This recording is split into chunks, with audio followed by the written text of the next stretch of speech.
اللہ رب العزت فرماتا ہے کہ وہ ان پر بھی خوش ہیں۔ آگے فرمایا اللہ خوف علیہم ولا هم یحزنون، اور انہیں کوئی خوف نہیں ہے اور وہ غمگین نہیں ہوتے، اور اللہ رب العزت کی ہاں وہ بہت زیادہ خوش ہیں اور وہ بڑے ہی اس کے فضل اور انعام سے مستفید ہو رہے ہیں۔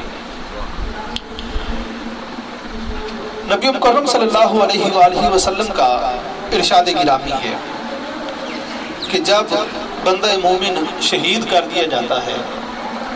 اور وہ اللہ رب العزت کی بارگاہ میں حاضر ہو جاتا ہے تو اللہ رب العزت اس سے سوال کرتا ہے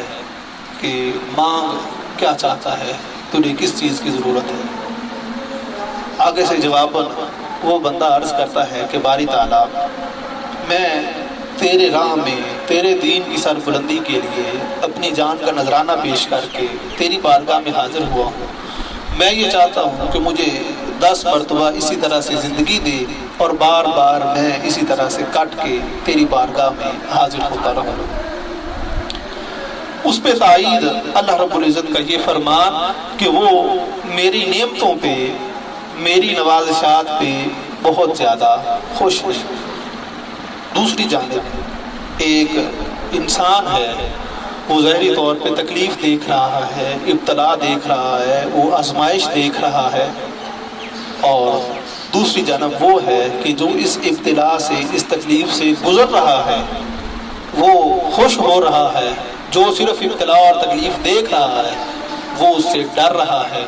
رومی اس کے اوپر ایک مثال دیتے ہیں، آپ فرماتے ہیں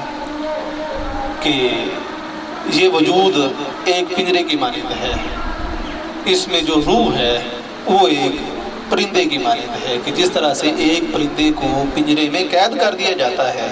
اسی طرح سے روح کو جسم کے اندر قید کر دیا گیا ہے۔ آپ فرماتے ہیں کہ اگر وہ پنجرا جس میں وہ پرندہ موجود ہے کسی ایسی جگہ پہ موجود ہے جہاں پہ ارد گرد خونخوار درندے ہیں، چیرنے پھاڑنے والے ہیں، وہ پرندہ اس بات کی خواہش کرتا ہے کہ اس پنجرے کے اوپر ایک اور پنجرا ہونا چاہیے، اس کے اوپر ایک اور پنجرا ہونا چاہیے، اور اس کے اوپر ایک اور پنجرا ہونا چاہیے تاکہ میں بچ سکوں، میری جان بچ جائے۔ آپ فرماتے ہیں کہ دوسری طرف وہی پرندہ ہے، وہی پنجرا ہے، وہ کسی باغ میں پڑا ہے، وہاں پہ دوسرے پرندے چہچہا رہے ہیں، پھل کھا رہے ہیں، آزادی کے ساتھ اڑ رہے ہیں۔ اب وہ پرندہ چونچ کے ساتھ اس پنجرے کو کاٹتا ہے کہ یہ پنجرا ختم ہونا چاہیے اور میں بھی ان کے ساتھ آزادی کے ساتھ سفر کروں اور آزادی کے ساتھ اپنی زندگی کو بسر کروں۔ آپ فرماتے ہیں کہ مومن کی مثال بھی اسی طرح سے ہے کہ جب وہ اللہ رب العزت کی نوازشات اور انعامات پہ نظر ڈالتا ہے تو وہ اس وجود والے پنجرے سے آزاد ہونا چاہتا ہے کہ وہ کون سا وقت آئے کہ میں جان جو ہے وہ اس کی بارگاہ میں پیش کروں اور اس کے ساتھ جو میری ملاقات ہے وہ ثابت ہو جائے اور میں اس کا دیدار کروں۔ شہادت جو ہے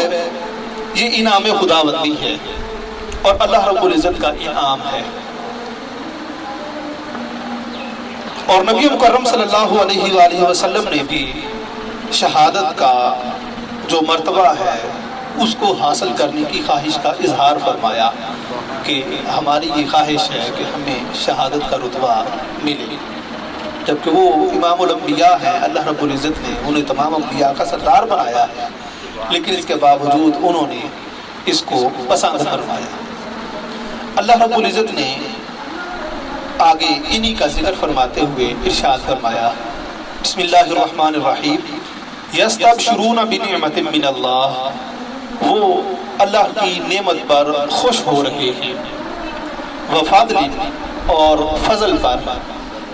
جو اللہ رب العزت نے ان پر نعمت کی ہے شہادت والی اور جو فضل فرمایا ہے اس پر وہ خوش ہو رہے ہیں۔ وَأَنَّ اللَّهَ لَا يُضِيعُ أَجْرَ الْمُؤْمِنِينَ، اور اللہ رب العزت ایمان والوں کا اجر ضائع نہیں فرماتا۔ اب نماز ہے، روزہ ہے، حج ہے، زکوٰۃ ہے، اور سب سے آخر پہ جہاد ہے۔ اللہ رب العزت نے روزانہ 5 گانا نماز لازم فرمائی، فرض قرار دی کہ دن میں 5 مرتبہ انسان کو یاد دہانی ہوتی رہے کہ میں اس بارگاہ حقیقی سے آیا ہوں اور اسی کی طرف میں نے لوٹ کے جانا ہے، اور وہ لبیک کہتے ہوئے اس یاد دہانی کو تازہ کرتا رہے۔ نماز پڑھتے وقت تکبیر تحریمہ کہی، اللہ اکبر کہا، اور ہر وہ چیز جو جائز بھی تھی اور حلال بھی تھی، کھانا پینا چلنا پھرنا گفتگو کرنا، وہ ساری چیزیں حرام ہو گئیں۔ کس کے لیے؟ اللہ رب العزت کی ذات کے لیے۔ اللہ رب العزت کو اس نماز کی ضرورت نہیں ہے، لیکن وہ اخلاص دیکھتا ہے، وہ نیت دیکھتا ہے کہ وہ بندہ جو میری رضا کے لیے، میرے ساتھ ہم کلام ہونے کے لیے جائز چیزوں کو چھوڑ سکتا ہے، تو کیسے ممکن ہے کہ وہ ناجائز چیزوں کو نہیں چھوڑے گا۔ اسی طرح سے روزہ ہے کہ کھانا پینا نفسانی خواہشات کے اوپر قابو رکھنا اور تمام چیزوں سے بچ کے رہنا، یہ ایک پریکٹس ہے۔ اللہ رب العزت فرماتا ہے کہ روزہ میرے لیے ہے اور میں ہی اس کی جزا دوں گا۔ اسی طرح سے زکوٰۃ ہے کہ انسان مال کے اوپر بڑا فخر کرتا ہے کہ یہ مال میں نے بڑی محنت سے کمایا ہے۔ اللہ رب العزت فرماتا ہے کہ یہ میری طرف سے آیا ہے، میری طرف ہی اس نے لوٹ کے آنا ہے، لہٰذا وہ بندے جن کو میں نے یہ نہیں دیا، تو اپنے ہاتھ سے ان کے اوپر خرچ کر، تاکہ تجھے